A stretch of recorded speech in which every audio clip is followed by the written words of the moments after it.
Hollywood's Night of Nights at a very civilised 11 a.m. over here is done and dusted, and for an awards show celebrating movies, there sure was a hell of a lot of singing.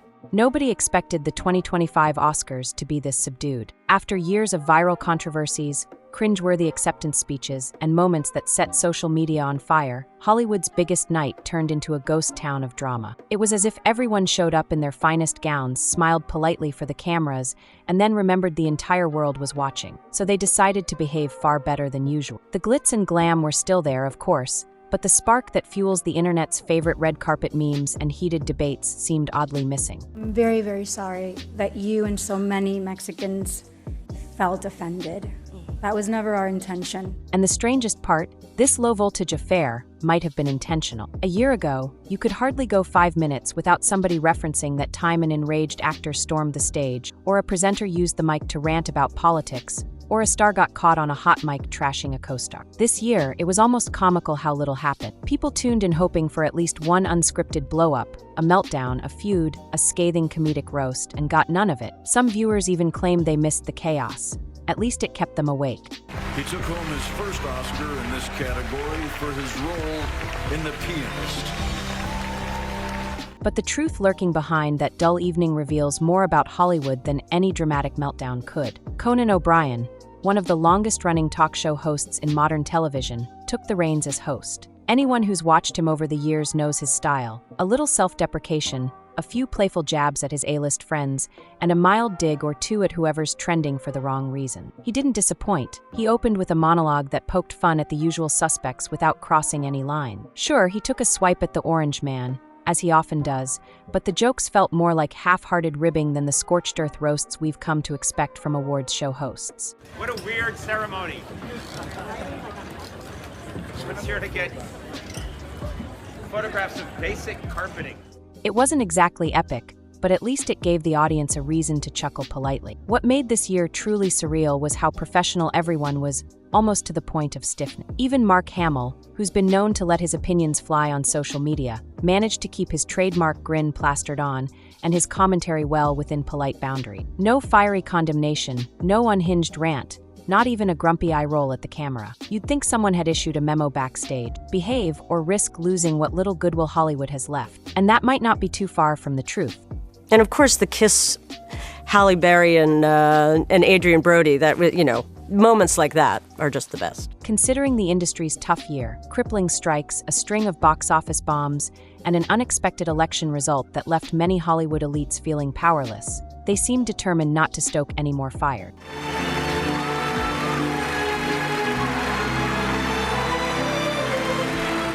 The highlight for many was the moment Rachel Zegler stepped on stage with Gal Gadot to present an award. It was supposed to be a shining example of glam meets new talent, but you could sense the temperature drop a few degrees the second they appeared under the spotlight. Rachel looked about as thrilled as someone forced to attend a distant cousin's wedding right after losing her luggage at the airport. Gal, on the other hand, radiated that signature charm she's known for, but viewers could practically feel static electricity crackling between them. Whispers about Snow White controversies have followed Rachel for months, and pairing her with such a high-profile star might not have been the best move to keep things calm. Still, that brief moment of awkward tension was practically the only time the show got a pulse. Once the awards themselves started rolling out, the night's biggest takeaway was how safe the winners were. A film called Honora swept the evening with 5 major wins: Best Picture, Best Actress, Best Director, and a couple more that cemented its status as 2025's official critical darling. On paper, Honora hits all the usual Oscar-friendly beats: a personal, character-driven story, emotional arcs, and just enough thematic depth to please critics without alienating mainstream viewers. It's about a guy who marries a stripper in Vegas on a spontaneous whim, then struggles to introduce her to his conservative family back home. Sure, it's heartfelt, well-acted, and has a bittersweet ending that leaves you thinking about the nature of love and acceptance. But is it truly revolutionary? Many are already calling it the quintessential Oscar bait flick, the kind of cinematic comfort food designed to appeal to Academy voters. He was up for Best Visual Effects for Kingdom of the Planet of the Apes, which unfortunately lost out to Dune, but he's been kind enough to step out of, get this, The Governor's Ball. Who want something emotional, but not too edgy. The real shocker, or maybe non-shocker, was Emilia Perez, which arrived with massive hype and an overwhelming number of nominations. By the end of the night, it walked away with just one significant trophy, Best Supporting Actress for Zoe Saldana. And while she absolutely nailed her role, earning well-deserved praise from day one, the rest of the film vanished under an avalanche of lukewarm support. Rumors swirl that Emilia Perez was intended to be the big winner of the night, but negative buzz and controversies around its lead might have scared off voters. We spoke and we came from a place of love, and I will stand by that. I don't share your opinion. For me, could it have been the victim of behind-the-scenes meddling, or an Academy desperate to avoid awarding a film dripping in backlash? People will be dissecting that question for years, especially if you ask the film's most devoted fans. If there was one film that had the potential to disrupt the night's predictable pace, it was The Brutalist starring Adrien Brody, a moody 3.5-hour drama about a Jewish architect who immigrates to the U.S. After the war, it's a masterclass in gloomy atmosphere, long silences, and emotional breakdown. Many critics admired its ambition, but let's be honest, mainstream audiences found it about as exciting as staring at architectural blueprints for hours on end. And the Oscar goes to Adrien Brody. Still, that dedication to authenticity paid off for Adrien Brody, who clinched the Best Actor trophy. Some call it a testament to the Academy's love of method-style performances. Others argue it was a sympathy prize for a dedicated actor who's been overshadowed by flashier stars for too long. Either way, Brody's acceptance speech was gracious, if a bit subdued, fitting, considering the night's overall theme of "let's not stir the pot." Meanwhile, Demi Moore turned in a mesmerizing performance in The Substance, a tense psychological thriller that had many critics buzzing about a potential Best Actress upset. She ended up leaving empty-handed, apart from the film's nod for Best Makeup. And the Oscar goes to Mikey Madison, which sparked a mini uproar among her fans. Some feel the Academy missed a chance to reward a longtime veteran who's been in the business for decades, still churning out high-caliber work. Others say that Honora winning almost everything cast too big a shadow for a contender like The Substance to sneak through. Either way, it was another example of how the night seemed determined to spread as little controversy as possible. After the winners were announced, social media lit up with commentary about how uneventful everything was. Think about how wild that is. A show that used to have no shortage of Twitter-wide arguments and "did you see that?" moments was reduced to people talking about how they missed the chaos. Could it be the Academy purposely avoided awarding any polarizing films or handing a microphone to the night's most hot-headed celebrity? It makes sense when you consider how precarious Hollywood's position is right now. The industry spent 2024 reeling from strikes that shut down productions for weeks, if not months. Studios scrambled to reorganize schedules, hemorrhaged money on some box office bombs, and lost major revenue stream. On top of that, the political climate didn't exactly tilt in Hollywood's favor, further fueling tension between the public and its supposed tastemaker. You could practically see the relief on everyone's faces as the ceremony wound down without major incident. In previous years, celebrities might have delivered pointed speeches about how we need to unify behind a specific cause. Mikey Madison wins Best Actress, beating out Oscar frontrunner Demi Moore. Well, she's someone who I've been luckily getting to see a lot of recently.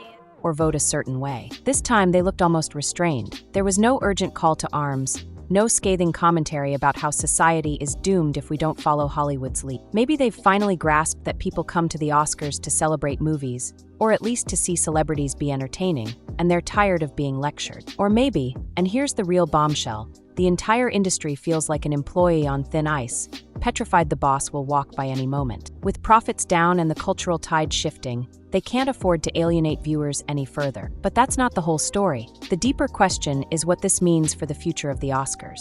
When you strip away the controversy, the show becomes a somewhat polite back-patting session that fewer and fewer people want to watch. This year's viewership dropped by about 1 million from the previous already dismal record, and that's not because the show was overshadowed by other major events. People just weren't interested. A chunk of the audience likely tuned in hoping for at least one scandalous moment, but left disappointed when they realized they were watching an elaborate banquet where no one dared spill the soup. The Oscars once prided themselves on unpredictability and big spectacle, even if that spectacle occasionally got them into trouble. Now they've swerved to the other extreme, desperately dodging anything that might incite more criticism from the public. The real concern is that the Academy might be stuck. If they allow too many shocking outbursts, they get hammered by the media for hosting a circuit. If they clamp down on the excitement, viewers tune out in droves. Either way, the show's slipping into irrelevance. No matter how many marketing stunts or comedic bits they insert, they can't replicate genuine, unscripted drama. And Hollywood knows that if they can't keep people watching,